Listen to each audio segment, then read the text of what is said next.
হায়দারি, নারে হায়দারি, নারে হায়দারি।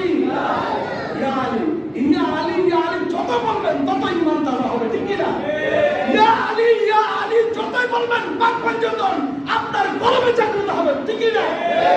ইয়া আলী, ইয়া আলী যতই বলবেন দুশমন ফারাম ধ্বংস হয়ে যাবে, ঠিক কি না? পাক পঞ্চতনের নাম যতই বলবেন, যতই বড় দুশমন হোক সে ধ্বংস হয়ে যাবে, ঠিক কি না? দুশমন কখনো আপনার পাশে আসতে পারবে না, ঠিক কি না?